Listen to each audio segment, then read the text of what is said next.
الحمد للہ رب العالمین والصلاة والسلام علی الانبیاء والمرسلین اعوذ باللہ من الشیطان الرجیم بسم اللہ الرحمن الرحیم رب اشرح لی صدری ویسر لی امری واحلل عقدۃ من لسانی یفقہوا قولی واجعل لی وزیرا من اہلی۔ محترم سامعین، السلام علیکم ورحمۃ اللہ وبرکاتہ۔ الحمدللہ قرآن پاک کا مطالعہ ہمارا جاری ہے۔ سورہ یونس کی آیت نمبر 92 تک ہم پڑھ چکے ہیں۔ آج انشاءاللہ آیت نمبر 93 سے آیت نمبر 97 تک پڑھیں گے۔ اعوذ باللہ من الشیطان الرجیم بسم اللہ الرحمن الرحیم۔ وَلَقَدْ بَوَّأْنَا بَنِي إِسْرَائِيلَ مُبَوَّأَ صِدْقٍ وَرَزَقْنَاهُم مِّنَ الطَّيِّبَاتِ، اور یقیناً ہم نے بنی اسرائیل کو بہت اچھے عمدہ ٹھکانے پر ٹھہرایا، حق کے ساتھ یعنی کہ صدق کے ساتھ ٹھہرایا، ٹھہرنے کی جگہ دی۔ وَرَزَقْنَاهُم مِّنَ الطَّيِّبَاتِ، اور ان کو پاکیزہ صاف ستھری چیزیں ان کو عطا کیں، رزق کے طور پہ ان کو دیں، عطیات کے طور پر ان کو دیں۔ فَمُخْتَلَفُوا، تو نہیں انہوں نے اختلاف کیا، حَتَّى جَاءَهُمُ الْعِلْمُ، یہاں تک کہ جب ان کے پاس علم آ گیا، یعنی کہ ہر صورت میں انہوں نے اختلاف کیا، علم آ جانے کے بعد بھی انہوں نے اختلافات انہوں نے آپس میں کیے۔ إِنَّ رَبَّكَ يَقْضِي بَيْنَهُمْ يَوْمَ الْقِيَامَةِ فِيمَا كَانُوا فِيهِ يَخْتَلِفُونَ، کہ بے شک تیرا رب جو ہے پھر ان کے درمیان قیامت کے دن فیصلہ کر دے گا اس بات میں جس میں یہ لوگ اختلاف کرتے ہیں۔ اب یہاں پہ اللہ تعالیٰ نے بنی اسرائیل کی طرف اشارہ کرتے ہوئے ایک بات ارشاد فرمائی کہ ہم نے انہیں بہترین رہنے کا ٹھکانہ دیا، ٹھہرنے کی جگہ ایک صدق کے ساتھ بالکل سچی پکی، یعنی کہ کوئی ایسی عارضی نہیں کہ ایسی نہیں کہ جو بیکار سی انسان پہ رہ نہ سکے، بہترین ایک عمدہ ٹھکانہ بالکل صدق کے ساتھ، سچائی کے ساتھ، حق کے ساتھ ان کے حوالے کیا، ان کو عطا کیا کہ ان میں سکون سے ساتھ وہ رہیں۔ اور صرف ٹھکانہ نہیں عطا کیا بلکہ ان کو پاکیزہ رزق بھی دیا، ان کو طیبات صاف ستھری چیزیں ان کو بطور رزق عطا فرمائی، اپنے عنایت کے طور پہ، اپنے گفٹ کے طور پہ سمجھو کہ ان کو دے دی گئی اور تم استعمال کرو، ان کی طرف سے یعنی کہ تنگی ان سے ہٹا دی، ایک اچھا وقت ان کو دیا۔ لیکن اس کے بعد کیا ہوا، انہوں نے آپس میں اختلافات کرنے شروع کر دیے۔ یہ بھی انسان کی ایک سمجھو کہ خصلت ہے، فطرت ہے۔ جب انسان بالکل سکون میں اور اچھے یعنی کہ حالات میں ہوتا ہے تو انسان پہ شرارتیں شروع کر دیتا ہے، اور انسان یعنی کہ اپنے آپ سے باہر نکلنا شروع ہو جاتا ہے، لڑائی جھگڑے یعنی کہ اپنے آپ کو بہت زیادہ عقلمند سمجھ لینا، یا دوسروں کے ساتھ جیسے کہتے ہیں نا چھیڑخانی شروع کر دینا، ایک قسم کی خصلت بھی انسان کے اندر آ جاتی ہیں، جو شرارت صفت کے انسان ہوتے ہیں، جو کہ حق کے متلاشی نہیں ہوتے بلکہ اپنی مرضی کی زندگیاں جو گزار رہے ہوتے ہیں، پھر یہ چیزیں آٹومیٹک آ جاتی ہیں۔ ہم دیکھتے ہیں اپنی ہائی جنٹری میں دیکھیں، امیر لوگوں میں دیکھیں، اکثر ان میں قسم کی چیزیں، بدماشیاں اور اس قسم کی چیزیں ان کے اندر آ جاتی ہیں، خام خواہ کی شرارتیں ان کے اندر پیدا ہو جاتی ہیں، کیونکہ عیش و آرام میں ہوتے ہیں، کوئی فکر فاقہ ان کو ہوتا نہیں ہے، اور پھر شرارتیں ان کو سوج رہی ہوتی ہیں۔ تو یہی حالات ان کے ساتھ بھی ہوا کہ اللہ تعالیٰ نے ان کو ایک اچھا وقت دکھایا، رہنے کی جگہ دی، تو یہ بات ان کو رزق کے طور پہ عطا کر دیں، لیکن اس کے بعد انہوں نے اختلافات شروع کر دیے، حتیٰ جاءہم العلم، یہاں تک ان کے پاس علم بھی آ گیا۔ یہ نہیں کہ کوئی غفلتوں میں پتہ کچھ نہیں، حق کیا ہے باطل کیا ہے، علم آ گیا کہ علم پہنچ گیا، اس کے باوجود انہوں نے اختلاف کیا، تو پھر اللہ تعالیٰ کہہ رہے کہ اب قیامت کے دن ان کا فیصلہ ہوگا جو وہ آپس میں اختلاف کر رہے ہیں۔ تو دنیا میں اللہ تعالیٰ نے جو بندوبست کرنا تھا وہ کر دیا، علم عطا کرنا تھا کر دیا، لیکن علم آ جانے کے باوجود بھی اس میں سے اب کڑچیاں نکال کے اور بال کی کھال اتار کے جو آپس میں اختلافات شروع کر دیے۔ یہ فیصلہ پر قیامت والے دن ہی ہونا ہے، دنیا میں جتنی بات ہونی تھی وہ ہو چکی۔ اب فرمایا کہ فَإِن كُنتَ فِي شَكٍّ مِّمَّا أَنزَلْنَا إِلَيْكَ،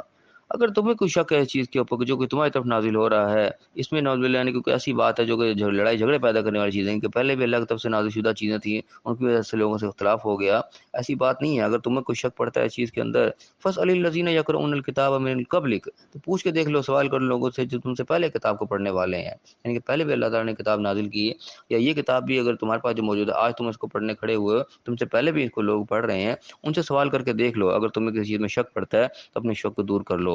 لَقَدْ جَاءَكَ الْحَقُّ مِن رَبِّكَ،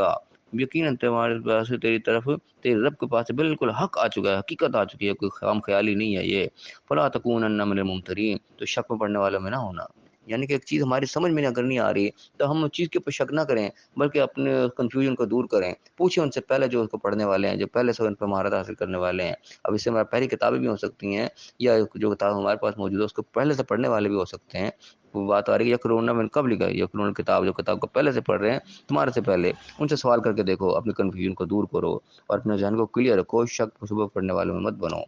یہ یعنی کہ خطاب تو ظاہر میں یہ بظاہر آپ صلی اللہ علیہ وسلم سے ہو رہا ہے، سنگولر کا خطاب ہو رہا ہے، لیکن انڈائریکٹلی تمام لوگوں سے یہ خطاب ہے کہ جو بھی پڑھ رہا ہے، جو بھی اس آیت کو پڑھے گا اس سے یہ خطاب ہوگا کہ تجھے کچھ شک ہو رہا ہے چیز کا تو اپنے شک کو دور کر لے، اپنے ذہن کو کلیئر رکھ۔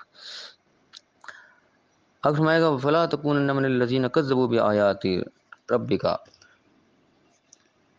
فتکون من الخاسرین، تو پھر ایسے لوگوں میں سے نہ ہو جانا جو تیرے رب کی آیات کو جھٹلانے والے ہیں، تو پھر نقصان اٹھانے والوں میں ہو جاؤ گے۔ بآیات اللہ فتکون من الخاسرین، ان لوگوں میں سے نہ ہو جانا جو کہ اللہ کی آیات کو پھر جھٹلاتے ہیں۔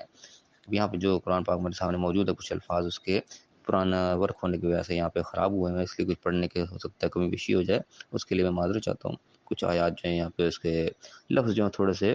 مٹے ہوئے ہیں یہاں پہ کچھ جلد بندی کی وجہ سے۔ تو بہرحال یہاں پہ الفاظ کے آئے فلا تکونن من الذین، جو اصل لباب ہے وہ یہی ہے کہ تم ان لوگوں کو مسمت ہو جانا جو کہ اللہ کی آیات کو جھٹلانے والے ہیں، یعنی کہ کوئی چیز اگر ہمیں سمجھ میں نہیں آ رہی تو اس کو ہم جھٹلا نہ دیں کہ وہ چیز ہی غلط ہے۔ ہماری سمجھ فہم میں غلطی ہو سکتی ہے، ہمارے علم کی کمزوری ہو سکتی ہے، اس کے لیے علم حاصل کیا جائے، جو علم پہلے سے موجود ہیں ان سے علم حاصل کیا جائے، ان کے ڈسکس کیے جائے، ان سے سوالات کیے جائیں، تو کہیں نہ کہیں سے اللہ تعالیٰ اس راہ کو کھول دیتا ہے۔ یہ چیز اکثر ان کے مطالعے کی راہ میں یہ چیز آتی ہے، جب انسان کوئی چیز کا مطالعہ کر رہا ہوتا ہے، کوئی علم حاصل کر رہا ہوتا ہے، تو ہر اس کے اپنا اپنا ذہن ہے، اپنا اپنا سوچنے کا طریقہ ہے، تو انسان کسی نہ کسی پوائنٹ پہ آ کے پھنس جاتا ہے، کوئی بات سمجھ نہیں آ رہی تھی، لگ رہا ہوتا ہے شاید یہ بات یہاں پہ غلط کی جا رہی ہے، لیکن وہ بات غلط نہیں ہے۔ قرآن کے بارے میں ہم یہ تصور نہیں کر سکتے اس کے اندر کوئی بات بھی غلط ہے، وہ ہماری سمجھ کا فہم اس کی غلطی ہو سکتی ہے، سمجھ کی غلطی، فہم کی غلطی، اس غلطی چیز کو طریقہ اللہ نے بتا دیا کہ فصلوا، پہلے سے جو لوگ پڑھنے والے ہیں ان سے پوچھو۔ اس طرح ایک اور آیت میں بھی اللہ تعالیٰ فرماتا ہے فاسألوا اہل الذکر ان کنتم لا تعلمون، جو اہل ذکر ہیں، نصیحت حاصل کرنے والے ہیں، پہلے سے جن کو یاد ہے ان سے سوال کرو اگر تمہیں نہیں معلوم، یعنی کہ سوالات جب ہم کریں گے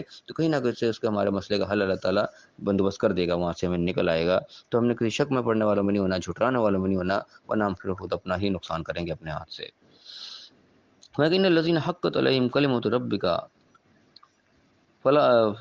فلا یؤمنون، کلمۃ ربک لا یؤمنون، جو ان کے